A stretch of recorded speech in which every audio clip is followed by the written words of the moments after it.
Good evening. I can read, but I can't see my text. All right. I am Louise Carpentier, president of the R.C.A, and I am a member of the lecture committee who work on this series with Irina Nazarova. It is indeed a pleasure to welcome you on this first evening of spring to our second lecture in the Winter-Spring 2025 series entitled Collaborations Across Generations. The talk this evening will be given by the children of artists, the three talks of the series will be given by children of architects, artisans, and developers. The speakers will share personal stories of how their predecessors contributed to Westmount's heritage. This evening, the lecture is entitled Gentile or Jerry Tondino, the artist, educator, and his contribution to or his Westmount connection. Our speaker is none other than his son Tristan Tondino, who is himself an artist. A few words about our speaker, especially for those of you who are not so familiar with Tristan. Like his father, Tristan has devoted much of his life to both art and education. Since the 1980s, he has exhibited his paintings in Montreal, notably at the Dominion Gallery and the Castel Gallery on Green Avenue in Westmount, and internationally.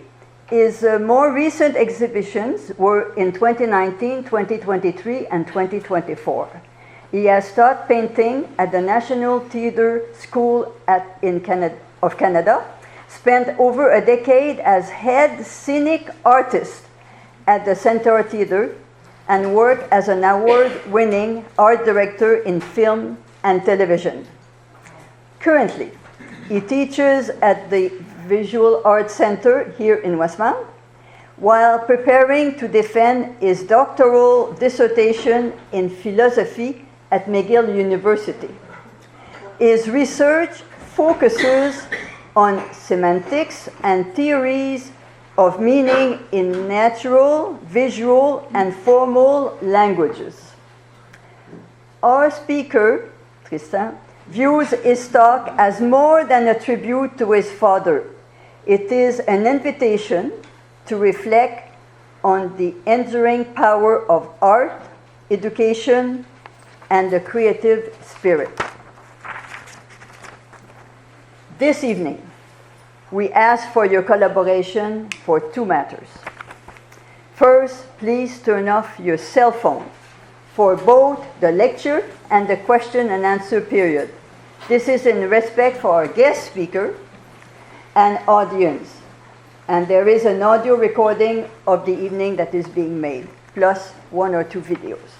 Second, we ask that you refrain from walking to the refreshment table during the lecture and question and answer period, those of you who can leave your seat, to minimize noise and disruption to others. Now I will pass the microphone to our guest speaker, Tristan. Thank you.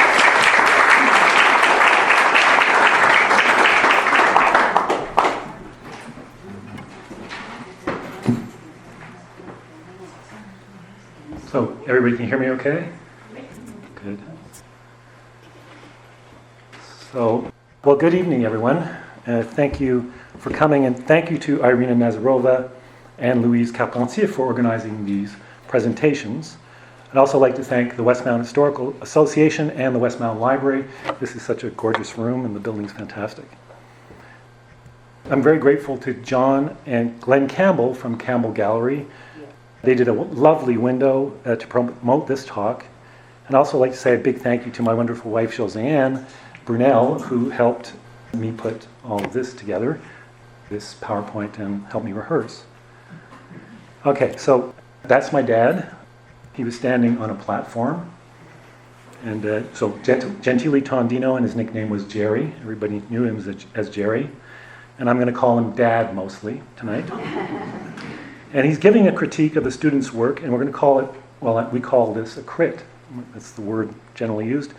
The idea is that you discuss the work in a positive and constructive way. And it's at the Montreal Museum of Fine Arts School of Art and Design. And the photograph, I believe, was taken by my mom. And I don't have the rights to many of the images of this presentation, so this document is really solely for educational purposes. So the structure of the talk, I was going to talk about how we got here, that is to Montreal, how my family got here. And again, I'm going to talk about my dad mostly. It's about half the talk, or a little more than half the talk will be about my dad. Art themes, general reflections, mixed in as we go. I'm a philosopher, as you've heard, so thinking about art is a big part of what I think about my process, anyway. Most artists are like that. And I'll be defending my PhD dissertation in philosophy at McGill in April, and my dissertation is on meaning or semantics. So some of my work and my family's work I'll also discuss. So my brother Guido, who's a theater set designer and a professor at the University of Alberta. My wife Josiane, who's a portrait artist and an art director and an art teacher at the Visual Arts Centre. And then my sister Lisa, who is in Nova Scotia and is an architect and an artist. Okay, so it's kind of amazing that my dad even considered becoming an artist, given our socioeconomic background. All right, so my grandfather was born in 1888. My grandmother was born in 1894. So if we're looking way back, Italy's unification in 1881 caused a situation for rural Italians, so that southern Italians and rural Italians were extremely poor. And so many left Italy in desperation. Now my grandfather left Palena Abruzzo, traveled to Italy, that's in Italy, traveled to Naples, and then he got onto a boat and went to New York and went through Ellis Island and so on. And that was 1910, and he was 22 years old. So also in 1910, he was living in Hoboken, New Jersey, and he was working as a laborer and going back and forth to Manhattan, sort of commuting. And in 1912, he sent for my grandmother, Lucia, and she brought their daughter, Josephine, and then they settled in Montreal. But Antonio, my grandfather, was going back and forth to New York for work. And the two of them, they moved actually permanently to Montreal in 1919. And of course that has something to do with the Spanish flu. So obviously 1919 was an important year. So from what we can make out on the document that's there, my grandfather was 31 years old and he had $100 with him when he crossed the border into Canada. That's the last time, it was 1919. So that's worth about $1,400 today, right? So he worked either the summer or the winter or whatever. My dad was born in 1923, and he was the second youngest of 8 children. And my dad quit school in grade 2, right? A lot of people don't know that. But anyway, like most working class kids, they had to bring in whatever they could. So after the crash in 1929, he helped deliver bread and ice. He would hop off the horse in the horse-drawn carriage, and he'd bring the delivery up the stairs. And so those are not the actual photos, but Glace Brunel is sort of important in our household, Josiane's parents. From age 12 to 16, he became a cobbler's assistant for a company called IT. I don't know if any remember that shoe repair franchise, but there were one on Monkland, so I was very aware of it when I was growing up. So this is not the actual photo of where my dad worked, again, but it gives the impression of what things would have looked like at the time. So it was during the Great Depression, and everyone had to work. My grandmother and my aunt stayed home doing sewing contracts. They were excellent at whatever kind of sewing they were doing at the time, needlepoint and so on. So in the early 1950s, their sewing became a business, and the two of my dad's brothers opened up Tondino Tailors, which was on St. Hubert. And my aunts continued to do the finest sewing for the company. So all of my father's siblings were very creative. So my first Westmount story is kind of humorous. It involves a bit of dark humor. So my grandfather, Antonio, was working on the furnaces, the coal-burning furnaces of large apartment buildings here in Westmount. And so the family, though, lived all the way up in Villeray, above Little Italy, near St. Hubert and north of Gentile.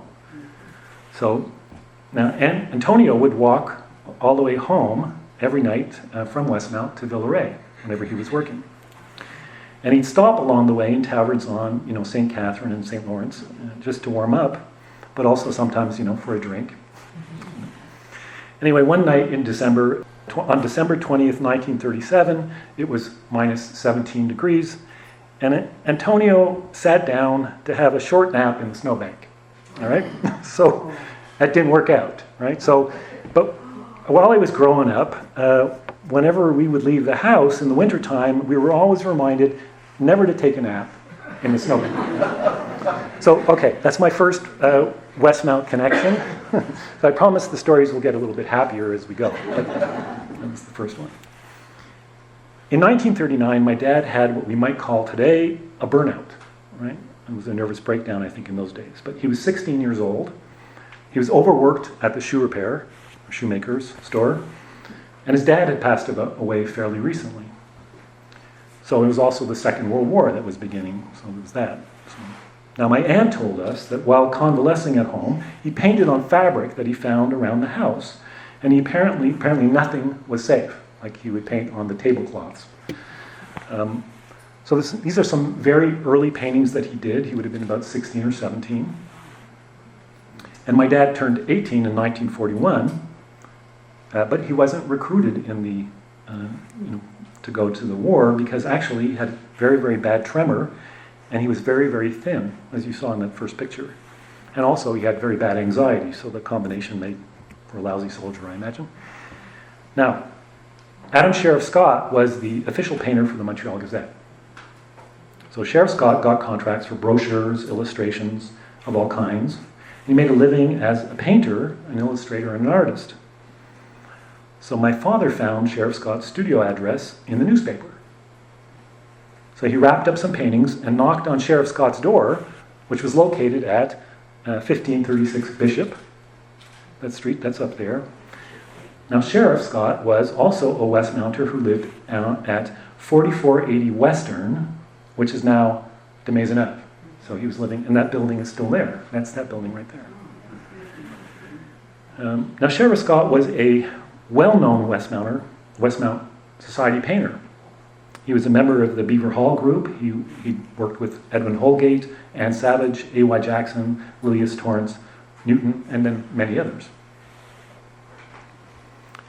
So these painters were heavily influenced by a painter named Morris Cullen, who really worked beautifully. William Brimner was another artist, and they were all connected or involved with the same school, which was the art school that the Art Association of Montreal had or ran. And the Art Association of Montreal becomes the Montreal Museum of Fine Arts a little bit later, and that's the school. So Sheriff Scott is really the second major connection to Westmount, and that's a portrait of Anne, his wife.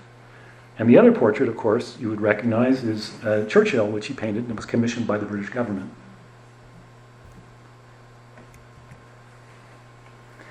Now, Sheriff Scott also made a living painting Canadiana, which was actually extremely popular at the time, especially with American collectors.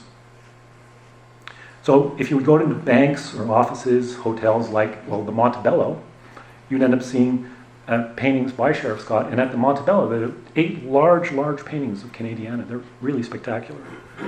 And when Sheriff Scott would leave with his wife to summer up in St. Agathe, my father would have access to the studio, and he would work on the contracts or continue developing whatever contracts they were doing, but he would also have the time to do his own projects, and also he had the opportunity to use the materials that Sheriff Scott let him continue using. So this is my first theme for tonight, which is sort of an aside. I'll be doing these themes mixed in as something we would talk about around the table, but this distinction has fascinated me my whole life. And the distinction is between the hedgehog and the fox, which originates from a fragment attributed to the ancient Greek poet Archilochus. And the idea was popularized by the philosopher Isaiah Berlin in his 1953 essay, The Hedgehog and the Fox. And Berlin used his distinction to categorize thinkers and artists into two groups.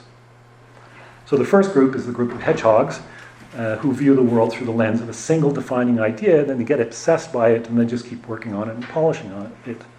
And foxes draw on a wide variety of experiences, and to them the world cannot be boiled down to sort of a single idea. They keep just heading off in some new direction simultaneously. So the first strip of paintings that you see up here are actually John Little's paintings, which I think are wonderful. And as far as I'm concerned, John Little was a hedgehog, right? But my dad was a fox, and so am I, by the way, which we're going to see shortly. Now, I think it's probably neurological, right? Something like ADHD or whatever other syndrome. But probably the most famous fox of all would probably be Picasso. So, for example, if you think about his variations on Las Meninas, he did 58 paintings in 1957, all inspired by one Velázquez painting of the same name, and none of them look alike. Paintings. They don't look like they're in the same style. But anyway, I'm not making any deep connection or comparison here to Picasso. Well, but anyway. Foxes drive gallery owners crazy. And they drive the art world crazy, and collectors too, because, well, they're always going off in a different direction. But I have no intention here, of course, to devalue work by foxes or by hedgehogs, because actually I love both. They're, to me, just different. It's the difference that I find fascinating. So as an apprentice, my dad stretched canvases. He learned how to make and apply gesso. He painted backgrounds, and he'd fill stuff in. He mixed colors. And then with time, he started to do some detailed painting work, hands and whatever. And generally together, they did many commissioned works. So my dad learned techniques also like painting restoration. It was a busy art studio located in downtown Montreal. In 1946, my dad also went, but at the same time, he was still working at Sheriff Scott's studio, but at the same time went to the Montreal Artist School, and that school was founded by Guido Kaiserman and Alfred Pinsky. And they'd been studying in New York, so they came back with this feeling of what was going on in New York. But my dad was introduced by Sheriff Scott at the same time, in 1947, to Arthur Lismer. And some of you may know, but of course, Arthur Lismer was a famous member of the Group of Seven, and he was the director of the Montreal Museum of Fine Arts School of Art and Design. So my dad started studying there on a scholarship. Now, Lismer was born in England in 1885, and he immigrated to Canada in 1911. And like Sheriff Scott and other artists at the time, he earned his living as a commercial illustrator, did all kinds of things to get by. And like other painters, during World War I, he was sent to the front to paint the harsh reality of the soldiers. He was a war painter. So Lismer was a mentor and a very good friend of my dad until Lismer's death in 1969. There was an annual spring show at the museum to promote Canadian painters, and in 1947, my dad exhibited two paintings. One was a studio corner, and the other was that self-portrait that you see there. And both sold or were on sale for $100, I can't quite tell. And the boat painting was exhibited at the museum in 1950, but that painting was painted around 1947. So this brings me to theme 2. In 1880, the Art Association of Montreal established these spring exhibitions. They were an annual event which played a critical role in establishing a widespread appreciation of Canadian art. So that's between 1880 and 1970, they were open, these exhibitions, spring exhibitions, were open to all Canadian artists, and the Art Association, of course, became the Montreal Museum of Fine Arts in 1948. Now, the exhibitions frequently received between 1,500 to 2,000 submissions, and many of the exhibitions had between 400 and 500 works of art. So the second theme is it the responsibility of museums to promote and collect Canadian art? And to do so enthusiastically. Maybe we can discuss that later, but I return to this anyway. So this is a connected theme, but on the right is a reproduction of Gertrude Stein's living room. So obviously that living room was filled with really great paintings. But I think there's a certain thing that's happened where the dial is kind of swung over toward modern decoration and modern architecture. So sadly, my wife and I have seen interior decorators throwing paintings into a garbage container, as though they were about as valuable as the 2-year-old Maytag fridge that they were also throwing into the, because it didn't quite fit in the kitchen. Now the same problem exists with old buildings, and I'm a preservationist to some degree, right? I think we should keep our windows as much as we can and so on. And our buildings, right? So Arthur Lismer and Audrey Taylor, this is getting back to the museum, but they taught these children classes. They also taught teachers how to teach children. So my dad took these classes, and this is going to become kind of important because he teaches at the Faculty of Education at McGill a little later. A very important figure at the museum was Gordon McKinley Weber. Now, Weber studied in New York and Chicago, and he was a modernist, and he was invited by Lismer to teach at the Montreal Museum School of Art and Design in 1940, and he was my dad's design teacher. So, around 47, right? And Weber's work, which is pictured here, you can see how much it's transforming from modernism, from the kind of work that he's doing in 1936, which has a modern flair, but to 1946, where it's even non-representational. You can really see that transition in just 10 years. Another important figure is Montreal. In Montreal was another Fox named Fritz Brantner. So Fritz Brantner was a German expressionist, and he was very influential to my dad and to other painters. Brantner left Germany in 1928, and he was a social realist in the 1930s, so you can see the workers over here uniting. And after the war, so 1946, the reality is that everyone, including artists, wanted things in the world to change. And so that really is what sort of generates this fantastic new world of painting and art in general. And this, of course, is famous. Also brings up theme 3, what do we count as art? 16 Quebecois painters, dancers, and a photographer, and a psychoanalyst, signed what was known as the Refus Global in 1948. So there's 9 men and 7 women who signed it. And many were students at the Montreal Museum of Fine Arts at one point. And they were all iconoclasts. That is, that they were anti-religion, they were anti-war, and it was the beginning of the Quiet Revolution in Quebec. So there's this transition. But they also were anti-traditional art. So they were against the traditional forms of representation. So they associated ways of painting with the coercive past, dark past, the 2 world wars, the Depression, the control of culture by the Catholic Church. And this painting here is by Paul-Émile Baudoin. The works were often automatist, like this, and they were working subconsciously, and they were very strongly influenced by Freud. And there was a related abstract expressionist movement going on in New York, and the modernists in New York wrote their own manifesto in 1951. So this manifesto predates the one in New York by 3 years. So returning to the Refus Global, the signatories, one of them, Françoise Sullivan, one of the signatories, it is turning actually 102 years old in June, which is fantastic. She was born the same year as my dad. Incredible. Now, of course, these are great paintings by some of the artists who signed the Refus. And I think they're captivatingly beautiful. So in the late 1940s, influenced also by modernism, my father started to develop an abstract expressionist style, and actually at the time they were talking about semi-abstraction. So on the right is looking up Côte de Neige toward the oratory, and Côte de Neige was mostly fields in those days, by the way. But you can see the oratory just at the top of the hill. On the left is my dad's work in the 1940s, and him drawing in the class on the right. It's quite extraordinary. So after World War II, veterans were provided with a free education. They were given some money to go to school. My dad made many friends at the museum school, and some of whom had been in the war, fought in the war, including my mom's brother, and that's how my parents actually met. So meanwhile, the middle class was on the rise, It led to a significant increase in the number of people enrolling in classes and a broader group of Montrealers who could afford but also desire to purchase art.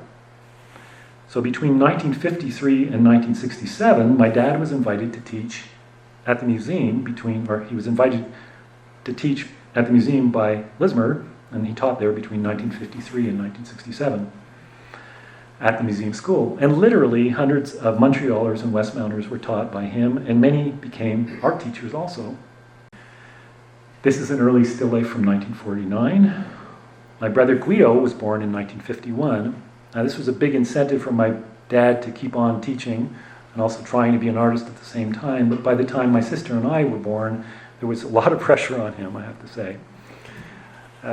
These are works from the late 40s and early 50s. You can see how much there's variation, right, in terms of what he's thinking about doing on a particular day. There might be like weeks between these things. This is our images of my dad teaching at the museum.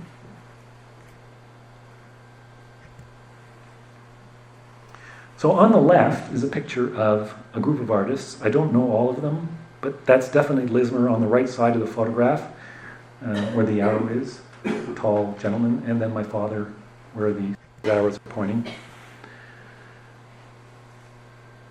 And on the right is my dad in our studio, or our living room studio / their bedroom. So my parents, where they slept, they had a fold-out couch, right? So all the way through my childhood, they slept in a room with the oil paint drying and the turpentine and the lead paint curing and the rabbit skin glue. But they would fold out this couch every night, make the bed, and fold it back in the morning, and then we'd all run in and play. So it was also the playroom. So you can see how his work begins to evolve through the mid-50s. And I love the way the heads of the figures there sit like sculptures. They're just kind of floating. This was painted in 1955, and it was purchased by the Montreal Museum of Fine Arts in 1957, so it's in their collection, and now and then they display it. A similar still life was purchased by the National Gallery in 1955. These are works on paper that he did in 1954 and 1957.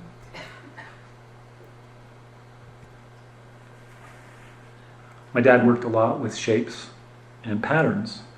He was working a lot with black and white and grays and browns and mixing in some colors. And the painting on the right has a stained glass feeling, but you can really see that there's not a unified style, right? And these happened probably like within weeks of each other. I love this painting. This is from the 1950s. I somehow have this thing because of my childhood possibly, but those round circles with lines in them I think are extraordinary. Obviously those are birds eating in the snow, if you were to see it close, I guess. More design paintings from the late 1950s. So in 1959, my dad started teaching at McGill in the School of Architecture. The School of Architecture was in the McConnell Engineering Building. You guys will correct me if I'm wrong here, right? McConnell Engineering Building left, and then it moved over in 1980s to the McDonald Harrington Building on the right. And the art class, I believe, was in the top floor where the amazing dormers are in that other older building. My dad started as a lecturer at McGill, and you have to keep in mind something. He had a grade 2 education, right? So he wasn't brought up in an intellectual environment, and at McGill he was surrounded by people who are extremely educated and people with PhDs and so on. So he was quite intimidated his entire life. He always felt like he shouldn't be there. Although, oddly, whenever I met anybody who had him as a professor, they always thought he was fantastic. Anyway, he was promoted to assistant professor somewhere in the 70s, and a little bit later, he got a dual appointment at the Faculty of Architecture and started teaching teachers. And then became full professor, I think, somewhere in the 1980s. So my dad taught many art teachers and architects. And for a long time, I would meet people by chance who would tell me what a great teacher he had been. So he taught freehand drawing, basic design, watercolor techniques, and he also taught sketching school, and I'll get back to sketching school shortly. But the last talk that was organized here was by the Westmount Historical Association, was given by one of his many students, Westmounter David Fish. Other students include Westmount Historical Association's architect Irina Nazarova, and amongst others, Westmount's Morris Charney, and of course the Habitat Museum architect, I think, went to McGill, Moshe Safdie, who was involved in building the museum. You guys will correct me if I'm wrong here, but also the National Gallery, that is the new sections of them. And this is a picture from the School of Architecture, which would have these sketching school trips that he began doing, I think, in 1959. And this photograph, I think, is from the 1970s. There he is standing. There was always two professors, I believe, teaching that sketching school class, and I think that David Colwell is here tonight, right? Accompanied him for many years. So I teach an outdoor painting class, too, at the Visual Arts Center, and so working outdoors is still a tradition for me.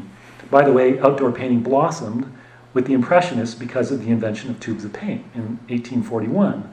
So you didn't have to mix your paint in a studio by making an emulsion with powder pigments and adding oil and stuff. You could actually go out with a tube of paint.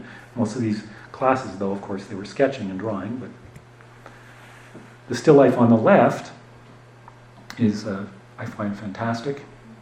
Then on the right is a nude of my mom around the time I was born, so 1961. Now you can see how much he was always exploring here. His drawings were extremely classical. So the middle drawing, if you look carefully at it, it's not great, the image, but you can see how classical he really was. But then on the other hand, there was influence of sort of Asian feelings and Asian art. Again, in the 1960s, he was experimenting with forms of minimalism.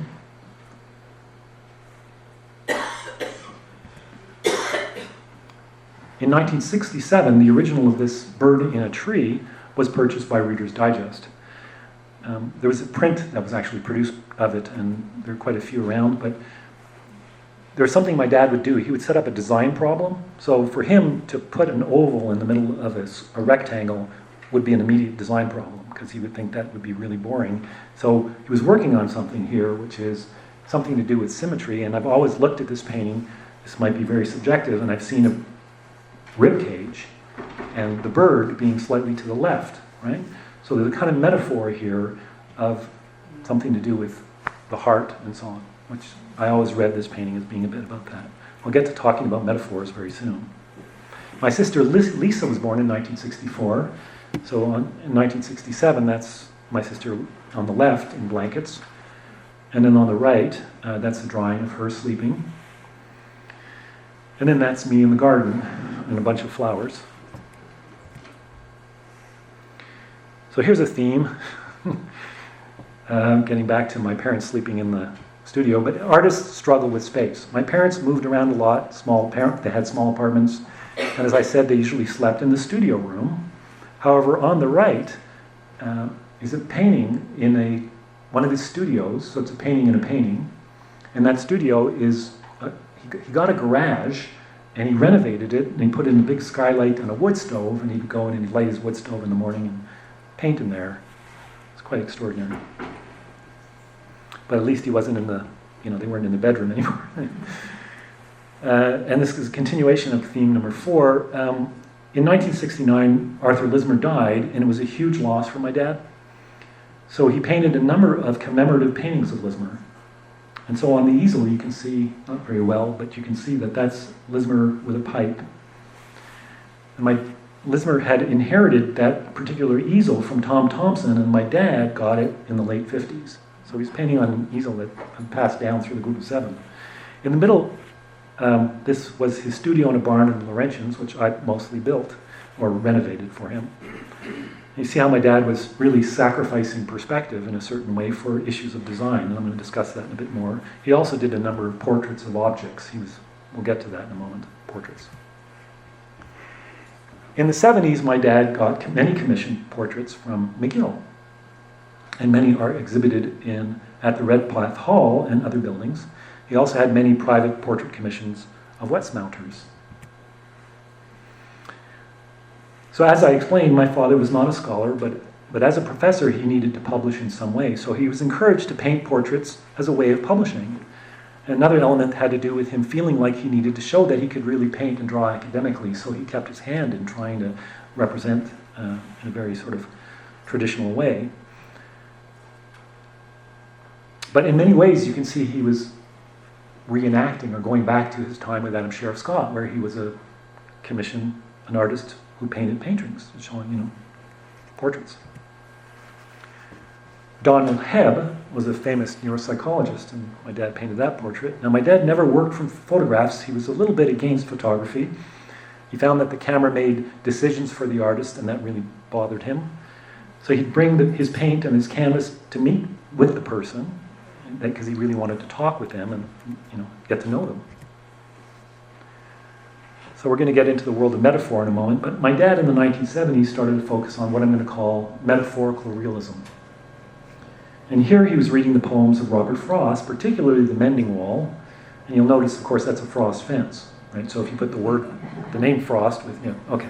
So he's thinking about how there is junk on both sides of the fence, right? So he wasn't a fan of fences, at least not Frost fences. But that painting is 4 foot by 8 foot wide, and it's the same stretcher. He did another painting of the same kind of stretcher. It's 4 foot by 8 foot wide, and that's a bar scene that was purchased by Shell Oil, and you can see the stubby beer bottles. But also in the late 70s and early 80s, he started to focus on his own mortality, and it had something to do with his subjective experience of aging. And then that painting, Orange Crate Ruins, in the center, is entirely imagined. And that kind of, the design that's in there, you can see, is reminiscent of stuff that he was doing when he was quite a bit younger, though it has a sort of metaphorical realism to it. This painting was painted in the early 1980s, I believe, and he was still working on principles of design, right? So basing his ideas on the idea of, or on design structure. You have the floral patterns again that are showing up. Now this painting is called The Wishing Well, but it's about how the well is being reclaimed. And again, this is imagined work. It's really about nature reclaiming our dreams as we age. So my dad started developing Parkinson's and Lewy body dementia in the 1990s. And I find this painting really extraordinary. It's still filled with abstraction and that sense of metaphor. There's a sort of fractured aspect to it. It's this bit of confusion, darkness, and yet he still has these few spots of pink and green in it. And he still managed to teach, I believe, until around 1998 or 1999.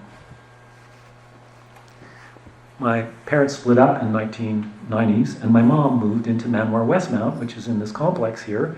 And that's, of course, another Westmount connection. And right there, you can see her balcony. But she would come into this library very frequently, and she loved the park and the greenhouse, which inspired her to paint these sort of folk-style flowers. And she lived at the Manoir for 8 years. So my dad passed away in August of 2001. So now I'm going to start talking about the collaboration across the generations part of this presentation. So as I said earlier on, I started drawing and painting when I was very young. And there was always paper and color and ink and stuff to work on in my parents' living room / bedroom / studio. So we'd all run in and once the bed was made, we congregate and do some artwork. My dad really enjoyed teaching children and having his children around. And so on the left is one of my first paintings that I did in that room.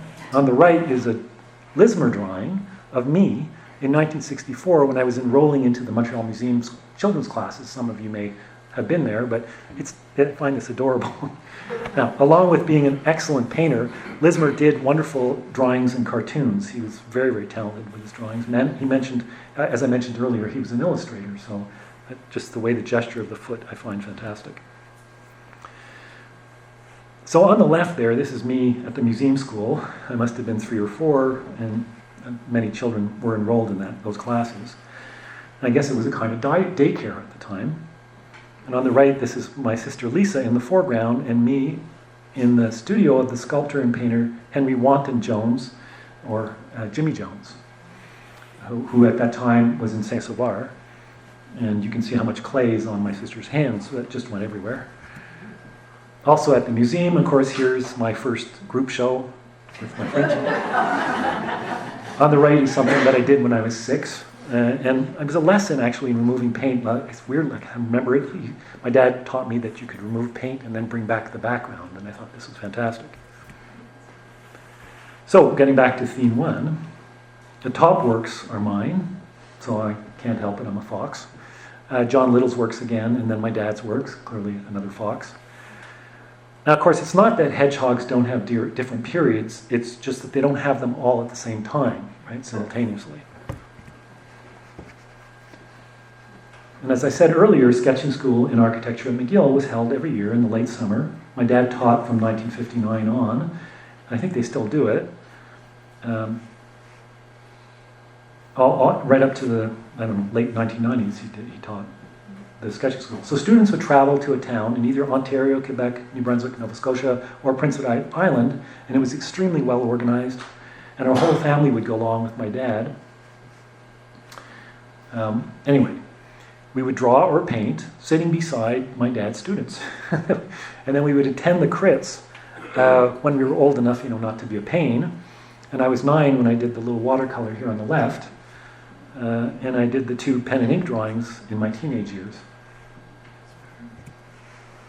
So as a result, plein air painting has always been a huge part of my life. And I continue that tradition, and I teach it outdoors, or of teaching outdoors, and outdoor painting. As a teacher at the National Theatre School a few years back, but also at the Visual Arts Centre here in Westmount, I continue to teach outdoor painting. I'm also doing a design and perspective class there that goes all the way back to Gordon Webber's classes, which were passed along to me through my dad. So I still love painting outdoors, and particularly when I'm traveling. But while we're on the topic of plein air, my sister has also continued the tradition, and she's having a show in April in Nova Scotia. I love her paintings, they're beautiful. My brother Guido is a theater designer and a professor at the University of Alberta, and as a designer, my brother prepares presentation sketches like the one here on the left before drafting them into set construction drawings. And then on the right-hand side is the actual set once lit in the theater. So these are works I did between the ages of 18 and 21. You'll notice the difference in coloring as we move along. I was working in a very subdued palette at the time. You can see the influence of my dad's later work here. You can also see a bit of Sheriff Scott's work, particularly on the one on the left. And then the middle painting is a peculiar painting of my NDG apartment looking out back. The middle painting actually was influenced by the work of Alex Colville and of Edward Hopper. The fire escape had that sort of weird angle, and there was a dog's leash on it, kind of realism.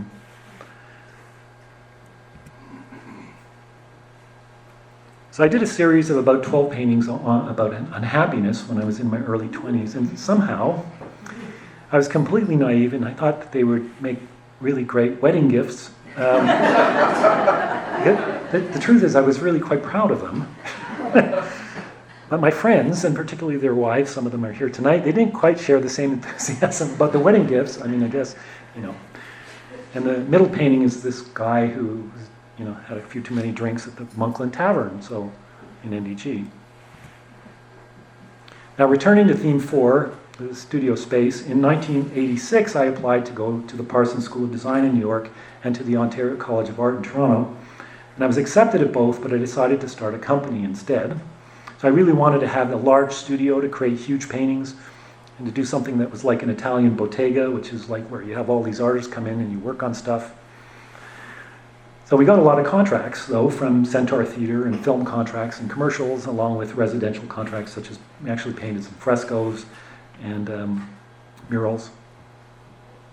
But we did 3 of the installations at Cité Ciné, which was in the French Pavilion, which had been an Expo 67, and which is now the casino. But that entire building we filled up with film sets, and this was one of the film sets that we did, which was called the Paris Rooftops. So there's kind of a weird connection to Adam Sheriff Scott's studio idea, but the problem was earning a living doing, the idea of doing multiple contracts, sort of art contracts, to me seemed, the only problem was that, in fact, we ended up with a 10,000 square foot studio, and that's Josiane sitting on a piece of a wall that gets put up actually in that set, but it's the opposite wall. So 10,000 square foot studio with a huge skylight. It was beautiful, but there was a problem, and that was that I had become just a person who has a business and doesn't do any of their own work. All they do is try to get more work so they can keep this big studio going. Okay, so this is a bit of a switch here, but I teach my students, if you don't know what's wrong with your painting or with your work, and you don't know how to improve it, that you should just sell it, right? That's sort of a joke, but it's really not really a joke, because here's the question, right? How do you know what's good? You might not really know. Maybe something you're doing is good, and it's actually, So there's a connected question, which my dad used to ask all the time, which is, when do you know something's finished, right? So in our house with Josiane, we frequently take each other's paintings away while we're working on them, and because we think, well, right now it's perfect. So what you can do is you can actually just start another one. Okay, so I'm taking this one away, so we do this to each other. Okay, in 1989 and 1990, my wife and I traveled through Europe for 6 months, and we bought a Volkswagen van, which we lived in, and I painted whenever we would stop. But unfortunately, the van caught fire on the Amalfi Coast. I highly recommend the Amalfi Coast, but not the fire. So on the left there is what remained after 5 months of painting, burnt paintings. And just underneath there is actually the license plate, a piece of it, which I pulled off. But here's a segue from my last slide about not judging one's work, right? So this collage of burnt paintings was the first painting that sold, or first work that sold, at my last show, or my second to last show, Bella Italia in 2023. Literally, that's the first painting that sold. In 1999, we spent a month in Italy. I painted outdoors every day while my wife, Josiane, studied Italian. And painting in Italy transformed my sense of color. I also began working in a freer and looser way. And upon my return, I joined Dominion Gallery, which was really an honor for me because they had represented so many Canadian artists, but also because my dad had been a member or had exhibited there. And after Gallery Dominion closed in December of 2000, I moved to Castell Gallery on Green Avenue. So the two paintings on the right were early Westmount scenes. So for over 50 years, Paul Castell represented countless Canadian artists and played a key role in promoting their work. So he loved sharing stories about artists that he had known.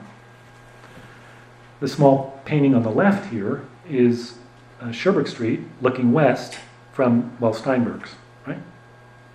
Nobody gets the Steinberg's joke? All right, so now that's Metro, of course. In the middle, that's the invite from my solo show at Castell in 2002, and Josiane actually was invited to exhibit there also, which was great, because then we were both in the same gallery. I painted this painting here on the left. I painted in oil on a really cold Friday afternoon on Green Avenue, and I brought it in, it was still wet, to Castell Gallery, just in time they had a weekly Friday night, we'd do drinks. They'd invite everybody. So Paul and Tony would invite collectors and artists and serve finger food and create a warm sense of community, sort of Paul's modern take on the salon. We talk about art and the art world and culture in general, and we were surrounded by beautiful paintings, not necessarily mine, but beautiful paintings anyway. It was very enriching and extremely enlightening. So these are some of my paintings from that period. Of course, at the same time, I was exploring other approaches and themes. So the gallery owner, Paul Castell, was completely okay with a certain range of approaches, and he was okay with this range. So if I brought in paintings of Italy that looked like that, or Montreal that looked like this, he was okay. And then, until I showed up with my $5 bill painting. So sort of returning to theme 3, which is, what is art, or when is it art? So on February 2nd, 2002, I painted a representation of a $5 bill, including the serial number, on the canvas, and then I spent the $5 bill. And then I started to advertise that I was offering a very generous reward to the person who would find the $5 bill. And unfortunately, that turned out to be a little bit ambiguous. At least the very generous reward part was ambiguous. And the other problem was that I put my phone number on the poster, and that really didn't impress my wife, Josiane. because the phone really rang off the hook. So I tried to get the painting exhibited at Castel Gallery. That's the painting there. I brought it down to the gallery, and that day Paul and Tony kicked me out of the gallery. And they told me that that just is not art and that they didn't approve of this project at all. But within a few days, I got a lot of phone calls from journalists, but so did the gallery get a lot of phone calls. So the late Bernie Mendelman from the Suburban picked up the story. Then it was picked up by Westmounter Bill Brownstein from the Gazette, and then Anne Lagacé-Dawson had me on Home Run, and then Raymond Saint-Pierre from Radio-Canada asked if he could meet me with his television crew. And then Paul called me back and said I could have my meetings with the journalists and the CBC TV crew at the gallery, right, if I wanted. And of course, a few hours later, my painting, that painting here, was showcased in the window. And that's when Paul and Tony offered me my first Cholo show. Now, Josiane and I even painted a canvas that was attached to the side of the truck that's in front of the Montreal Museum, the Musée d'Art Contemporain de Montréal. And that drove all over North America. And we kept trying to find that $5 bill, but we never found it, unfortunately. But I donated the painting, the $5 bill painting, to the Trevor Williams Kids Foundation, and it sold at Empire Auction the following fall. So over the years, occasionally, I paint other versions of that $5 bill. Whenever a new $5 bill shows up, there's a new one coming, so I'll be doing it. Now the bottom left one, though, is my most recent painting, and I've donated it to the Hadley community. I don't know if you know Sheila Woodhouse. She's the executive director, and they do wonderful work. Now, in case you want to look in your wallets, right, Gallery Pop will buy the $5 bill with the serial number INC 089253 for $1,000. Now, we took all of your $5 bills tonight, so thank you for that. Space, as I said, is always an issue for artists, so we need space to paint, to store our materials and our work, and as I mentioned earlier, sometimes artists need to take too many contracts that are unrelated to artwork in order to pay for their studio, and through the years we've rented many spaces. Some have expanded and contracted, and so the photograph on the right is our current studio. We don't sleep in that room, though. These are two of Josiane's self-portraits that I think are magnificent. They show really what it's like to have the life of an artist.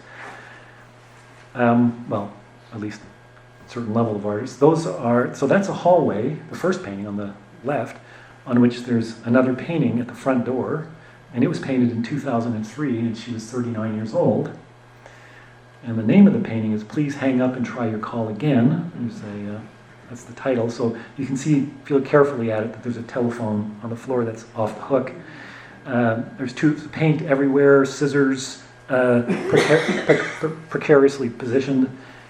Then the self-portrait on the left is from last year, and she was 60 years old, and those are our little dogs in there. And Lily is trying to climb up, and Feynman is in Josiane's arms. Now there's a wonderful song called Both Sides Now by Joni Mitchell, and this, for me, is very, very similar, right? She did the song when she was young, but then she redid it when she was older with a different feeling. So while I'm talking about Josiane, she's definitely painted many, many Westmounters over the years. Sharon Scott can't be here tonight because, well, she's actually getting the King Charles III Coronation Medal for outstanding community service. And then the late Aziz Khali, somewhere in there, who had that jewelry store on R.C.A, and a lot of people that you may recognize.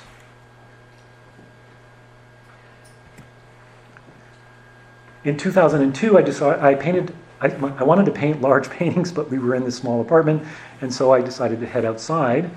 And obviously this is a variation on plein air painting.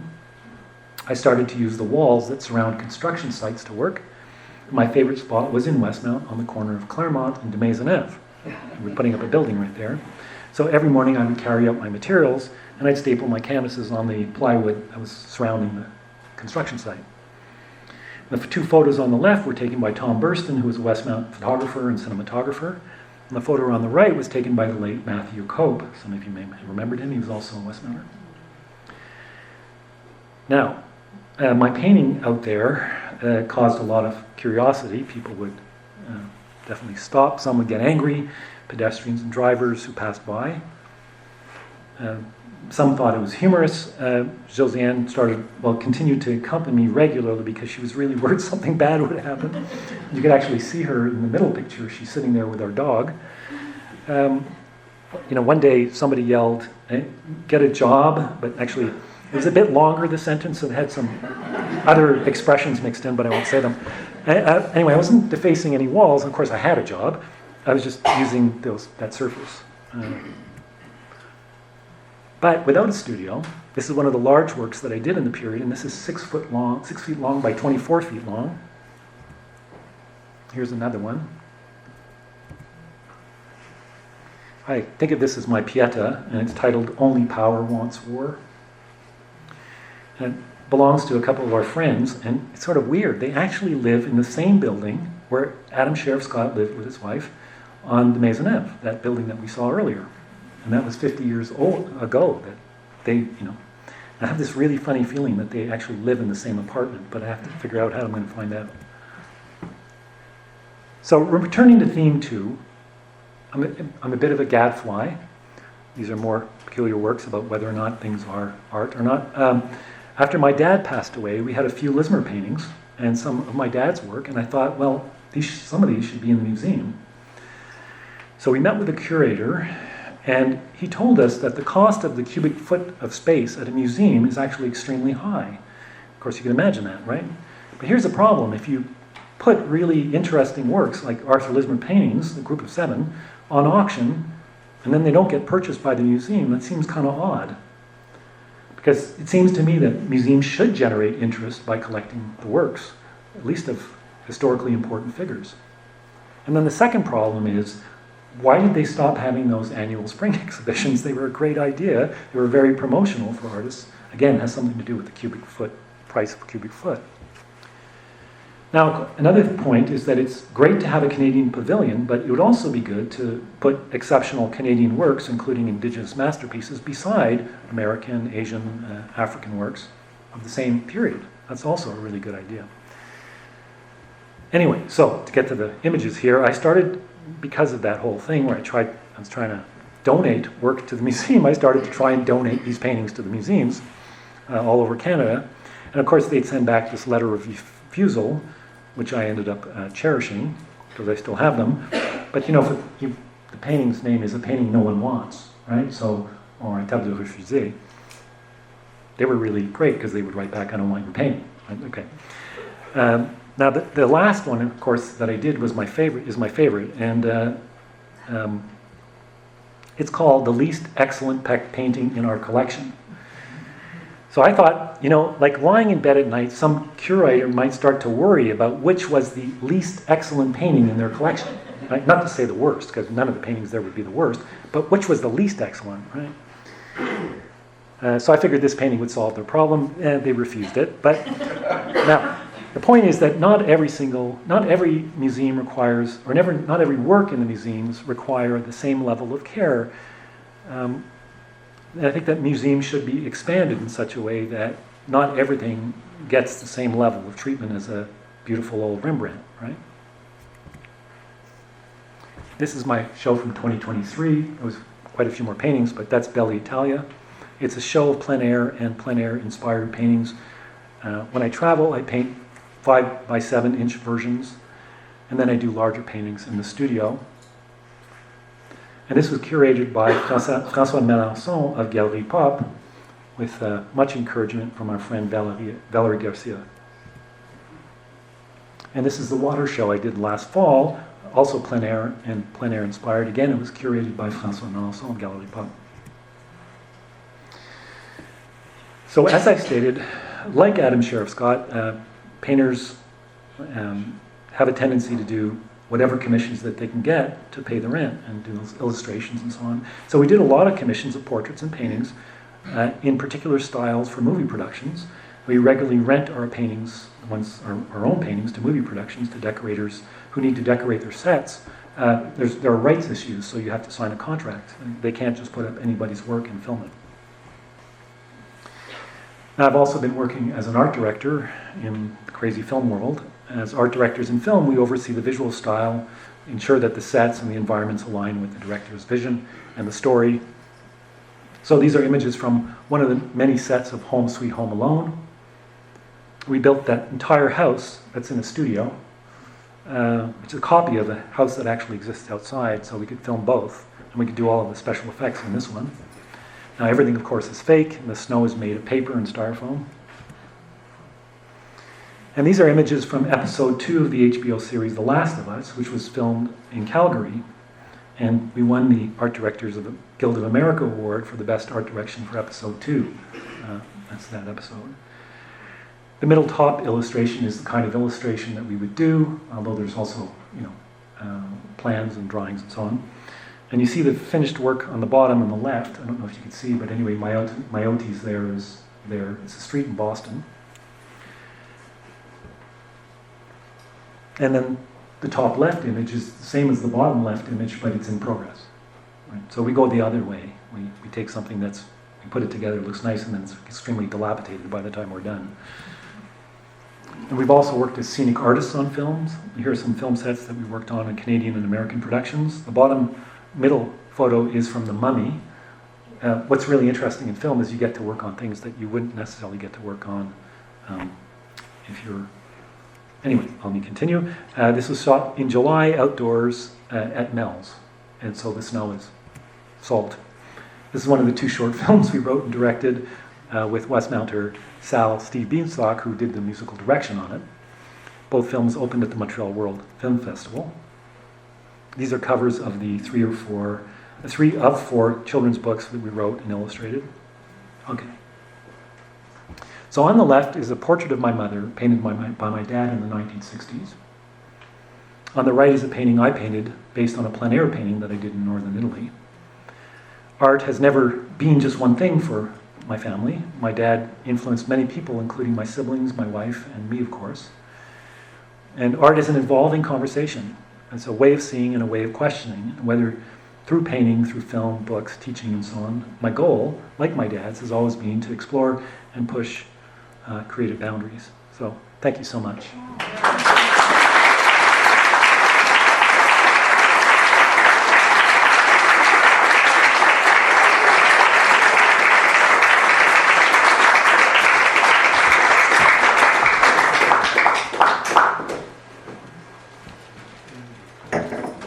Thank you very much, Tristan. We will open up the floor for questions. I would like to ask you to please wait for the microphone before asking your question. Even though it might be a challenge, I'll pass it along to everybody. Some of you might think that your voice is very loud and we can all hear you, and you might be right, but we're also making a recording, and our recording system cannot pick up everything unless it's spoken into the microphone. So, anybody? Yes, all the way at back. Yes, go ahead. Oh, can you bring the mic? Sorry. Dave mentioned. Yeah, sorry. Hello, my name is Clara Chiquita. I'm exhibited right now at the Arts Center Visual. Okay. Art show right now. So we can't hear you. Can you? Oh no! Can you hear me now? Yes, just keep the mic closer to you. Okay, yeah, I'm one of the artists at the Art Center Visual, and there's an art show right now, so Yes. that's fun. Can you tell me how you pick your materials? Painting outdoors, right? I love to paint with oil paint. It's actually what I prefer to do. I have painted with acrylic quite a bit, so the oil... Sorry, the question was that, can you tell me how you pick your materials? Everybody heard.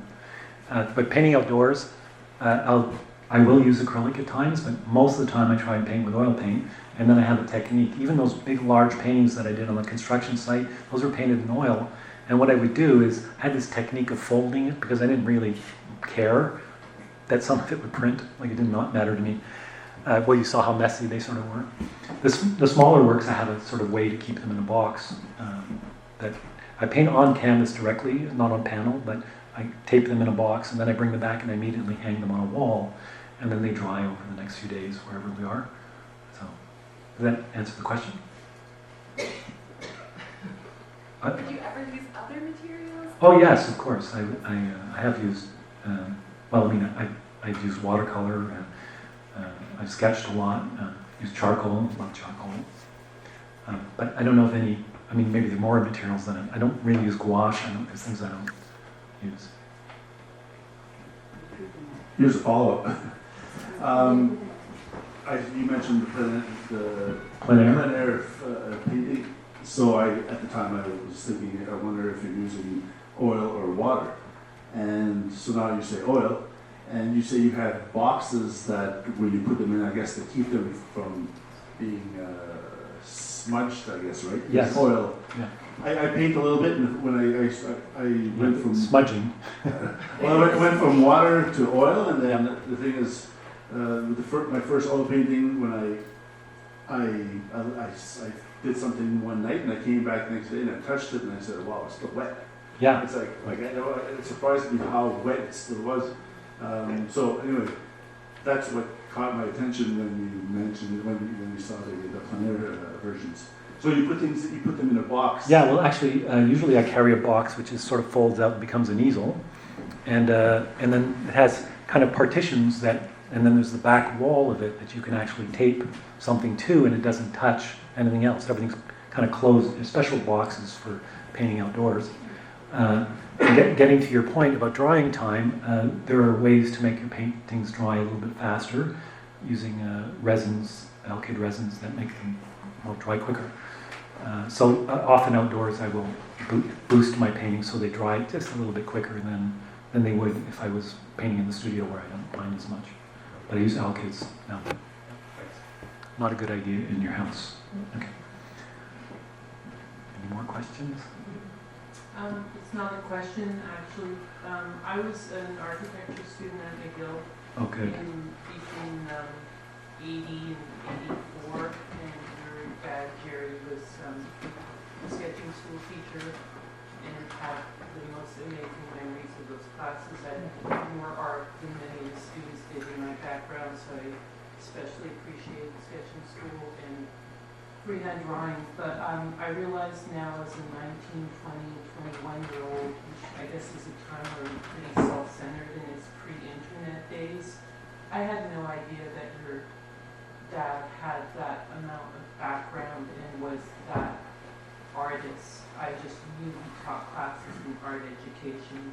And so thank you, because I'm actually in awe, and I only regret that we weren't kind of informed at the time of just the extensive background he had and just the life he had as a self-taught person. Yeah.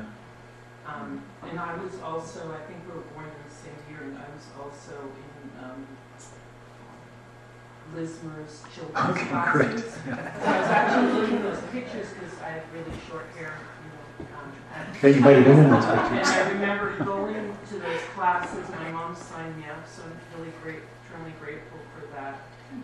And it was Saturday morning, I think. Yes, I think And so. I remember my brother, we had one channel where you could watch cartoons, and my brother would watch the cartoons. They were on Saturday morning, and part of me was a little bit kind of resentful that I had to leave. You have to miss your cartoons. Yeah, until the time I got there, and it was the best thing ever. Yeah. So, Well, thank you so much for those two comments, because I'm hoping that other people will say that, the way in which they.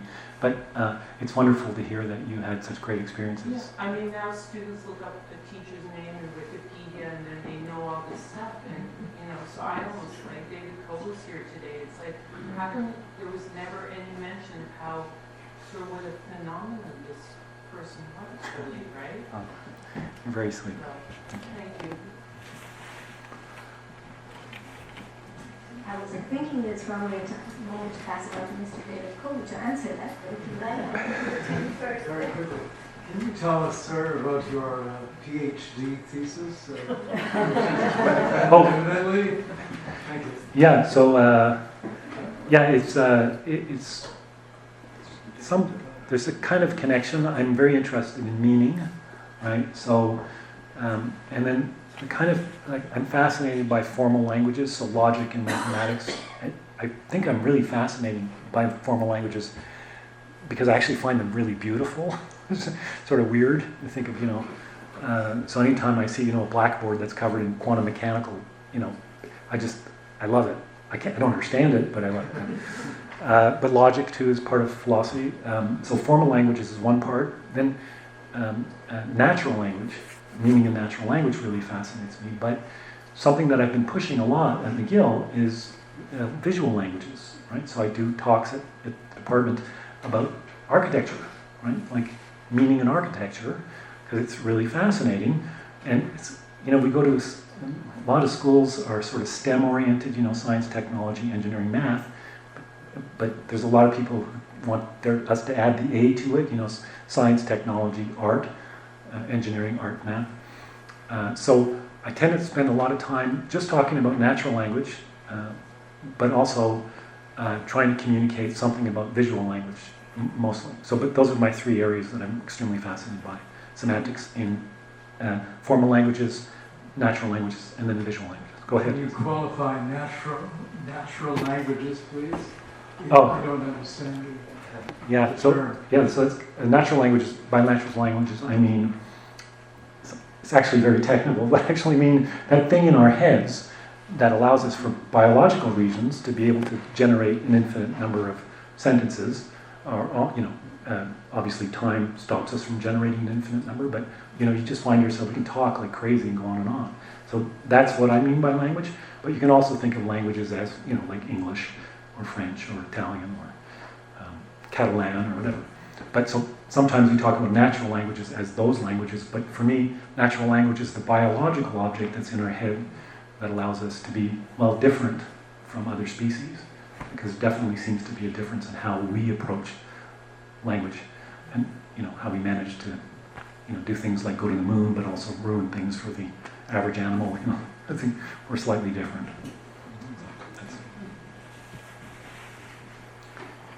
Yes, David.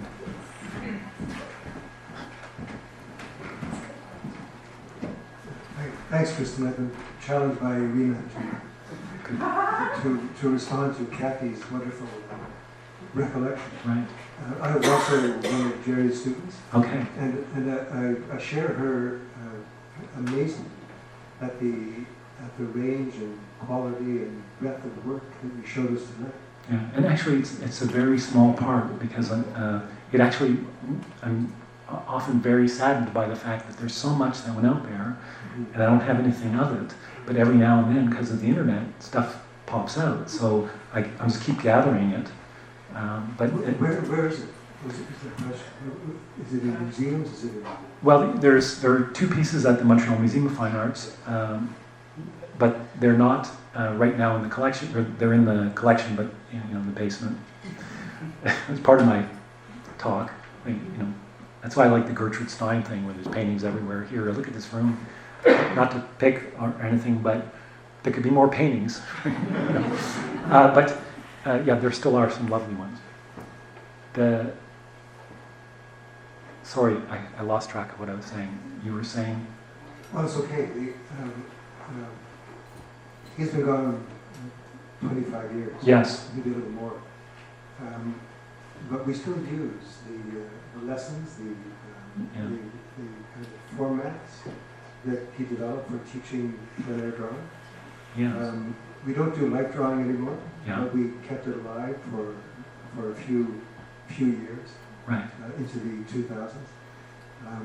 And I have I think 2 or 3 at home. Right. Can you go to slide 46? Sure.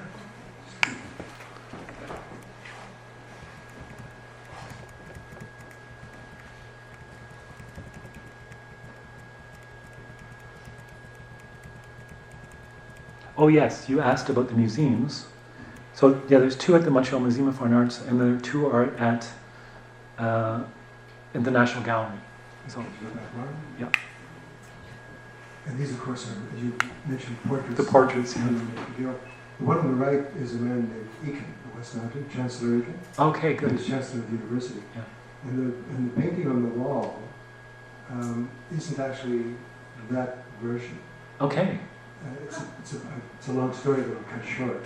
Look, the legs. Yes. Yes, that's a wonderful story. How did you know about that? Oh, because my family, we talked about art constantly, right? So my dad and I, Anyway, do I explain the story? Why don't you go ahead and tell it? Because it's lovely. there's a committee at McGill called the Visual Arts Collection, the Visual Arts Committee, that looks after the university's very, very fine art collection. Bruce Anderson, who's sitting just over here, was chair of that committee for many years. Right. And then David Farley, and then I succeeded him. Before I joined the committee as chair, I came into my office with a problem. And the problem was that Jerry had done this beautiful portrait of Chancellor Regan, but he broke all the rules about proportion and dimension.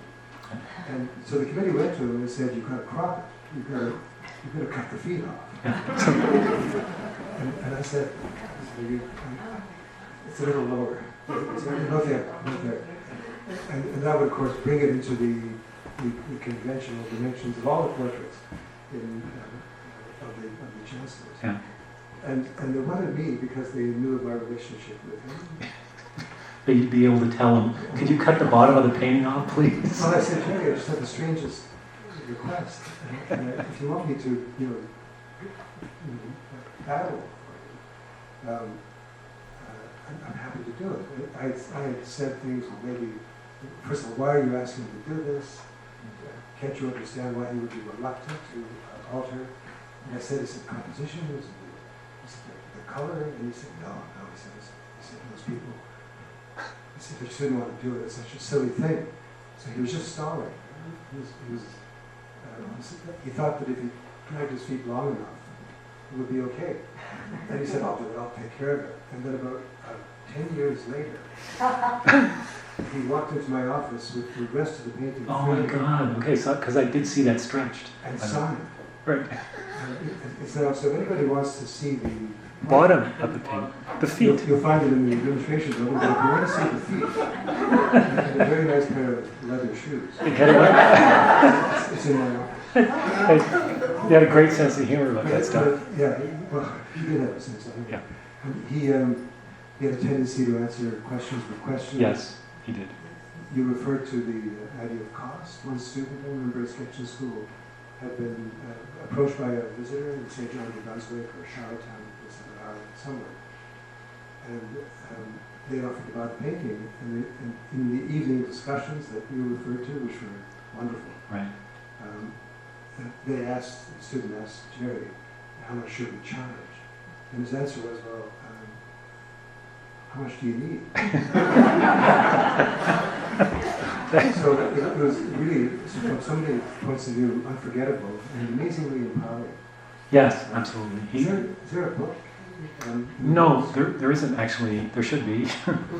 No, but there's nothing actually. There's very little written about that period. In fact, this whole story could turn into a book, if I have the energy.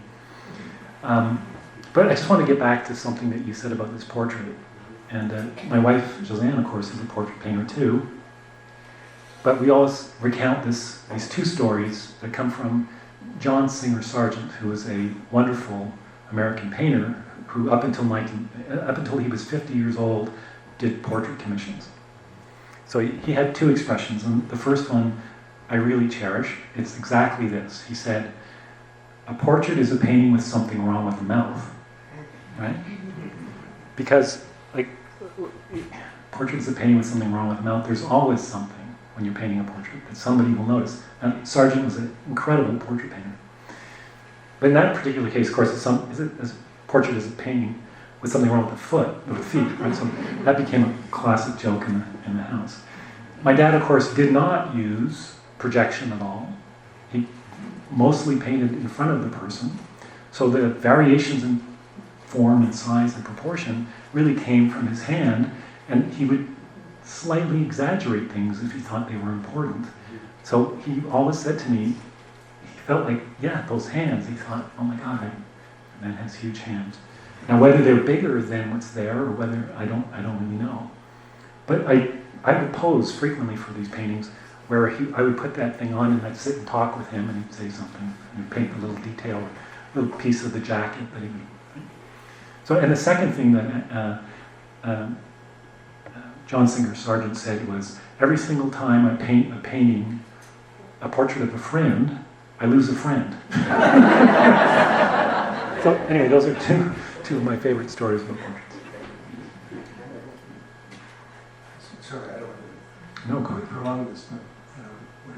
opportunity to see. Okay, good, thanks. Somebody once asked him at one of those evening sessions, we were in St. John de Brunswick. Those conversations ramble. Yes. Most of it was about the process, why we're there, what we learned from each other, that kind of thing. And once he said, Professor Tondino or Jerry, what's the difference between an amateur and a professional? And I kept copious notes in these conversations. Great. And his answer was, well, the amateur paints only on Sunday, and the professional paints what he or she is good at. You were asked where we could see your father's paintings, and right now at Campbell Framing on Sherbert Street in Victoria Village, and John and Glenn are back there. Put up your hands, guys. There are a number of your father's canvases, so grab the opportunity if you want to see the real thing. It's in Victoria Village, the south side. Give me an address, guys. 4968. 4968. Directly across from National Foods. Yeah, I really wish I had more of them. I'm only, we have about, in my house, maybe 6 of my dad's paintings or whatever. And there are about 6 or 5. Actually, there are 3 of his, 3 or 4 of his there, and then the other ones are mine. Yes. Yeah. Thank you.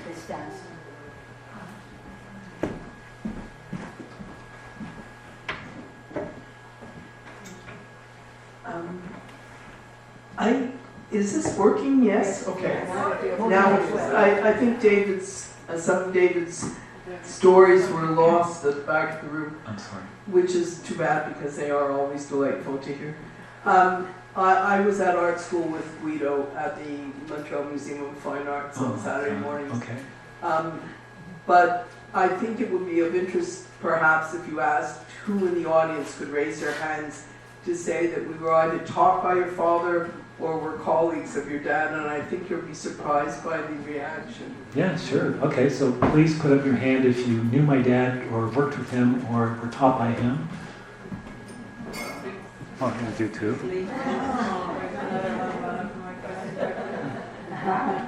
Wow, thank you so much for that question. That's great. I don't have a question. It's more a statement of appreciation, really, as an architect, a retired architect, that sketching school was a transition in terms of learning and moving, and it really was a skill an architect needs. Mm-hmm. I'm concerned that today, with computers, it's slowly being lost. You're asking kids to produce a drawing and give you a printout. So it's something that I think needs to continue, and it has to expand in terms of a skill that shouldn't be lost within the school. So it was, I really appreciated it. Not so much getting up Saturday morning early, but it was fun. And the 2 weeks that we spent in the sketching school, and one in Fredericton and the other in the Malbaie, were memories engraved that I will never lose, and they're absolutely phenomenal. So I went to both of those. I must have been, yeah, Fredericton and Le Malbaie were fantastic. But thank you so much for that. I agree with you. Now, I use software also in order to draft on the film projects I work on, and I do a talk about perspective, and I explain how hard it was to get a view, to actually construct a view by going from plan, elevation, and so on, and building. But in my talk, I show how suddenly you can press a button and fly through. I use the Duomo as an example, but to get all kinds of views is possible, right? But there's an issue.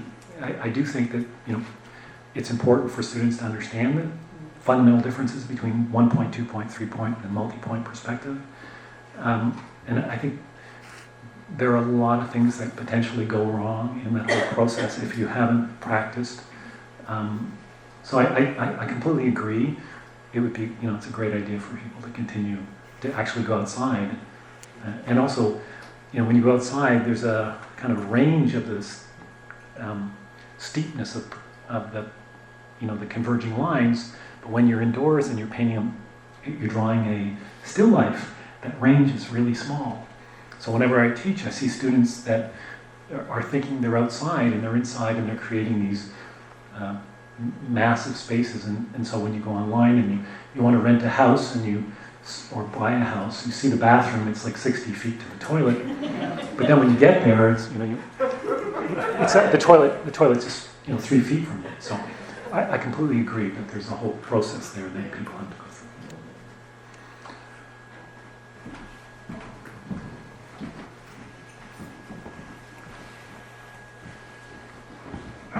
So I'm part of the second generation, the one that's studying with you. I'm also an avid collector, and I have quite a few paintings from Tristan. And from Tristan. Thank you. Unfortunately, none from your dad. That maybe we'll discuss one day. And so I find it quite amazing to find all these people that have connection with your dad that are right here tonight, which is like really great. How privileged I am to being witness of the fall. Well, thank you. That's really sweet. And thank you so much for coming, Alex. Beautiful comment.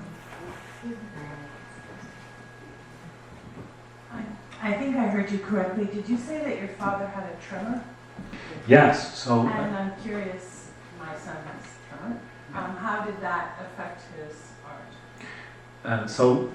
All the way through our childhood, whenever he'd see a doctor, and he would shake like a lot. Like if he picked up a cup, he would really shake. So we were always told it was a benign familial tremor. And of course, my dad died of Parkinson's, so I don't know if there's a connection there. But it was quite wonderful. There are sticks that you use when you're an artist to steady your hand. And he was very good at actually, placing the stick against the painting or beside the painting and placing his hand on it, and then he would do. But he would not be a sign painter, that's for sure. My dad. neither am I. I'm actually quite shaky. I'm better than I used to be. I had a lot of a tremor too. But part of it is anxiety, just general social anxiety and so on. But he definitely shook. Oh yeah, that's true. Actually, your family's from part of the family's from Abruzzo. I wonder if it's where the tremor comes from. Yes. Well, they have earthquakes every. They don't have any nice buildings because they build it. My mother-in-law had the tremor. Yes. Okay. Well, My son's tremor is sort of. Yeah. Right. So benign familial tremor. Yeah.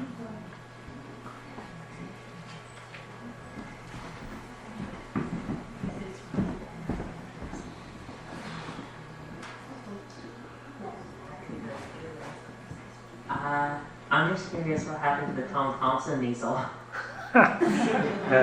Yes, so my dad, when he passed away, he left the easel with his new wife, Antonia, and I imagine it's still there. It was now it has a horrible story that's kind of weirdly related to the bottom of the feet here. At some point in my dad's life, there was this weird period where people would take the paint off of stuff. So my dad stripped the paint and got down to the beautiful wood. And then about 3 years later, he said, "Oh my God, I took all of that paint off." Because this thing was covered in paint. Like you have to imagine, the group of 7, they didn't fool around, right? The paint was, flew across the room, didn't matter. This thing was covered in paint, but he stripped it all off, and then a few years later he went, "Oh my God, what did I do?" So that's the story. Nearly as bad as the feet. Maybe not a question, but an anecdote, since we're sharing anecdotes. Your dad was a topic of conversation at our dinner table a lot. He painted my father, Bruce Anderson, Right. Professor McGill, and my mother. Lots of stories about the portraits for another day, but I just remember one anecdote in particular. My mom would tell me over and over, because we did a lot of art as children, that Jerry always told me, don't ever buy her a coloring book, just give her a blank canvas and let her go. And so recently my own daughter turned 3 and she got a coloring book and I threw it away. It's been saying that in my mind. So I remember those paintings. They were in the house when I was I'm thinking those they were painted in the 70s, but I remember both the paintings.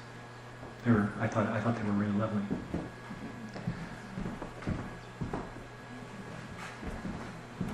Tristan, I guess, well, I'm not the only one who had the privilege of being taught by your father. It was at McGill School of Architecture. And what comes back to me is everybody liked your father. It was really easy. And we had a collection of courses that put a lot of stress on us by various teachers who, some of them put a lot of stress on us. And your father's classes, I never thought about it until now. It was a kind of oasis. It was just, it was an environment of calm, very sweet, gentle man. And we just relaxed, and I think we did something, well, as good as we could do. And so, I don't think there's going to be any disagreement. Yeah. So I just wanted to say, of course, I think probably one of the beautiful things about painting, why it's also therapeutic, is that, you know, it tends to work with different parts of our brain, right? So actually that's a reason to continue having classes, is that there's this oasis, which is that suddenly you're kind of meditative, right? You're not, you know, crunching numbers and worrying about engineering and will this building fall down and all those questions. You're just drawing a model or a still life or whatever. And so I think that really gets at something. There's an oasis, a sort of calmness that happens when you paint. It takes us out of the analytic world and puts us into something else.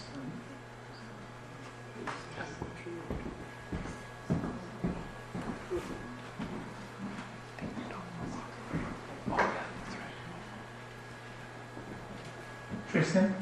Hi. I have two questions, but they're related. Yes.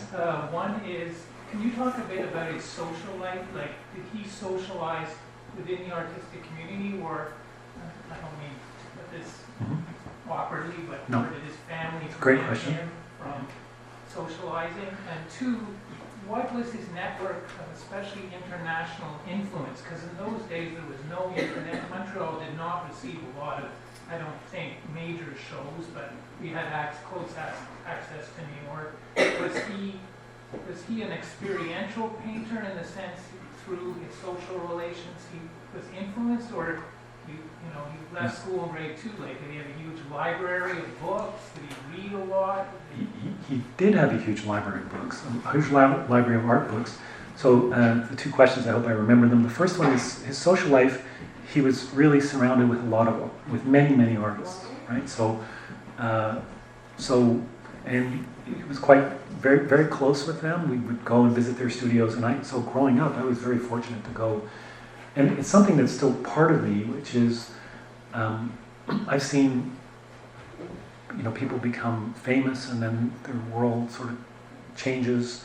And I've always seen this sort of as a long-term commitment, and it's going to be ups and downs, and it doesn't really matter. Like the whole idea about, having huge success at it. The process is really what ends up counting. So I've seen people who are very successful, then their works are forgotten and so on. But that there was definitely a community of painters, and you have to remember too that there was this explosion of modernism, right? So everybody was excited about their sculptures, or their working in their studios. You'd go to their places, and it was like crazy. It was, you get to play in their studios. Sometimes they had really big studios. And I think your second question had to do with the international aspect. So my dad's work was toured quite a bit. Went to Brussels. It was selected for different biennales at different times. But he never became an internationally known painter, not at all. Right? So, and I sort of, this is a little bit of an issue for me because not becoming international. It's more the feeling that Canadians tend to think of themselves as sort of second on some level in the world, and I think that's a bit of a problem because, and that's why I think the museums, they should encourage. Let's just think about Riopel, who's putting like 10,000 tubes of paint on a canvas in the 1950s, right at the same time as Jackson Pollock is dripping those paintings on Long Island. Well, there's no reason why that Riopelle, that's huge and got like a ton of paint on it, isn't sitting in the museum right beside a Pollock. I mean, it's just as completely fabulous and crazy. It doesn't have the entire history of New York behind it, but he was in Paris, he was traveling to New York, he was an important painter. And that's a bit my point, that we tend to misrepresent Canadian art. And that's the part that worries me about stuff sitting on auctions and people going, or winding up in garbage containers because people think, well, if I looked online, it's worth $400, it's not even worth like the Maytag fridges. That flips me out, right? Was that depressing? Sorry. Call to action. Yes.